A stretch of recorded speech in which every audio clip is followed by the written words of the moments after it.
Friends, आज के video में एक ऐसा जैविक फर्टिलाइज़र बनाने वाली हूँ जो कि एक फर्टिलाइज़र के साथ कीटनाशक की तरह भी काम करेगा और पौधे में नाइट्रोजन, पोटेशियम, फास्फोरस के साथ साथ कई माइक्रोन्यूट्रिएंट्स की पूर्ति करेगा। लेकिन उसके पहले उसका आप रिज़ल्ट देख लें। ये मेरा गुड़हल का प्लांट है और मैंने 15 दिन पहले इस फर्टिलाइज़र का यूज़ अपने इस प्लांट पे किया था। ये प्लांट पूरी तरह से मरने की कगार पर पहुंच चुका था। अभी भी इस समय आप देख रहे हैं इसमें बिल्कुल भी पत्तियां नहीं हैं, लेकिन इसमें हर ब्रांच पे कलियां बनना शुरू हो गई हैं।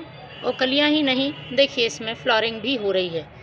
सभी ब्रांच पे आप देखेंगे तो इसमें देखिए कितनी ज़्यादा कलियां बन रही हैं। अब देखिए प्लांट में नई ग्रोथ हो रही है। पूरे प्लांट में छोटी छोटी सी पत्तियां आने लगी हैं। जबकि मेरे और दूसरे गुड़हल प्लांट हैं वो देखिए बहुत अच्छी तरह से हरे भरे हैं। इनमें किसी तरह की पत्तियां नहीं गिरी हुई हैं, हेल्दी हैं और इनमें अच्छी फ्लावरिंग हो रही है, कलियां बन रही हैं। तो सिर्फ गुड़हल प्लांट ही नहीं, आप अपने सभी प्लांट्स में इस फर्टिलाइज़र, इंसेक्टिसाइड, फंगिसाइड का यूज़ कर सकते हैं। तीनों चीज़ें एक ही में प्लांट के लिए मिल जाएंगी और बहुत आसानी से तैयार हो जाता है। गर्मियों में सभी पौधों पर आप इसका इस्तेमाल कर सकते हैं। किसी तरह का कोई साइड इफ़ेक्ट नहीं है। यदि आपके प्लांट में ग्रोथ रुकी हुई है तो आप इसको डालकर देखें, पौधा बहुत तेज़ी से ग्रोथ करता है और उसमें बहुत जल्दी कलियां बनना शुरू हो जाती हैं। एक बार फूल देने के बाद यदि पौधे ने फूल देना बंद कर दिए हैं तब भी आप इसका यूज़ कर सकते हैं। इसी तरह से मोगरा प्लांट है। यदि आपकी मोगरा प्लांट में अभी तक कलियां बनना शुरू नहीं हुई हैं तो आप उसमें भी डालें, पौधा बहुत तेज़ी से कलियां बनाना शुरू कर देगा। तो चलिए शुरू करते हैं इसको बनाना। तो फ्रेंड्स, सबसे पहले मैं इस्तेमाल कर रही हूँ एक जार का। आप पौधों की संख्या के हिसाब से कम ज़्यादा फर्टिलाइज़र बना सकते हैं। इसमें सबसे पहले मैं ले रही हूँ ये नीम की पत्तियाँ। नीम की पत्तियाँ आपको आसानी से मिल जाएंगी और हम सभी जानते हैं इसमें एंटीबैक्टीरियल और एंटी फंगल प्रॉपर्टीज़ होती हैं।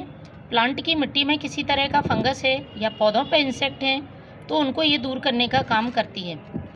तो मैंने 2 मुट्ठी नीम की पत्तियाँ ले ली हैं और इन्हें इस जार में डाल देना है। एक नेचुरल इंसेक्टिसाइड और फंगिसाइड की तरह ये काम करती हैं। पौधे पर किसी तरह का साइड इफ़ेक्ट नहीं होता है।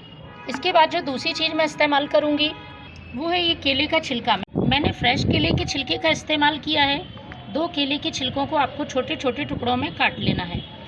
हम सभी जानते हैं केले के छिलके पोटेशियम से भरपूर होते हैं और पौधे में यदि फूल नहीं आ रहे हैं, कलियां नहीं बन रही हैं, तो इसका मतलब उसमें पोटेशियम की कमी है। तो ये पोटेशियम की कमी को दूर करते हैं। साथ ही इसमें और भी पोषक तत्व होते हैं जो पौधे की ग्रोथ के लिए ज़रूरी हैं। तो मैं इनको भी इस जार में डालूँगी। फ्रेश केले के छिलके का इस्तेमाल करते समय यदि आपको ये डाउट है कि ये प्लांट की सॉइल में फंगस करेंगे तो ऐसा नहीं है, क्योंकि हम ऑलरेडी इसमें नीम की पत्तियां इस्तेमाल कर रहे हैं। और वैसे भी केले के छिलके का इस्तेमाल आप अपने प्लांट में फर्टिलाइज़र के लिए कर सकते हैं। किसी तरह का फंगस नहीं लगता है, लेकिन उसे सही तरह से बनाया गया हो। अब तीसरी चीज़ जो मैं इस्तेमाल करूँगी ये है चाय की पत्ती। यूज़ की हुई टी लीफ है ये। चाय पत्ती से प्लांट की सॉइल एसिडिक होगी और इसमें मौजूद नाइट्रोजन प्लांट की ग्रोथ को हेल्प करेगा। लेकिन जब भी आप इस्तेमाल करने के बाद चाय पत्ती का अपने प्लांट के लिए यूज़ करते हैं तो अच्छी तरह से धोकर सुखा लें। और यदि आपके पास ये नहीं है तो फिर आप फ्रेश टी लीफ का यूज़ कर सकते हैं, लेकिन मात्रा आपको इसकी मात्रा से आधी करनी होगी। जैसे मैं अभी ले रही हूँ 2 छोटा चम्मच यूज़ की हुई चाय पत्ती, तो आपको 1 छोटा चम्मच फ्रेश टी लीफ का लेना है। इस तरह से मैं इसमें 2 छोटा चम्मच चाय पत्ती का इस्तेमाल करूँगी। इन तीनों चीज़ों को हमें पानी से गलाकर रख देना है। तकरीबन मैंने 1 गिलास पानी ले लिया है और 1 गिलास पानी में इन्हें भीगने के लिए रख देना है 1 दिन के लिए। 1 दिन बाद हम इसका यूज़ करेंगे। तो इसको मैं सेमी शेड एरिया में ढककर रखती हूँ। तो फ्रेंड्स, 1 दिन बाद कुछ इस तरह से आपको ये फर्टिलाइज़र तैयार मिलेगा। देखिए इसका कलर पूरी तरह से चेंज हो गया है और इसमें जो भी चीज़ें मैंने डाली थी वो अच्छी तरह से गल गई हैं। तो अब हमें इसे छान लेना है। तो छानने के पहले मैं इसे डाइल्यूट करूँगी। बिना डाइल्यूट करे आपको डायरेक्ट प्लांट पे इसका इस्तेमाल नहीं करना है।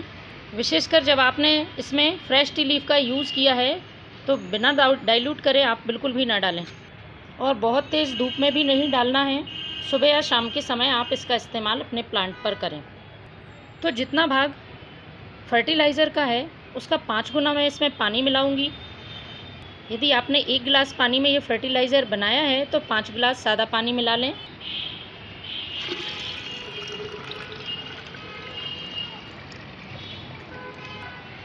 इस तरह से ये डाइल्यूट हो गया है। अब इसे हमें छानना है। तो अब मैं इसे छानती हूँ।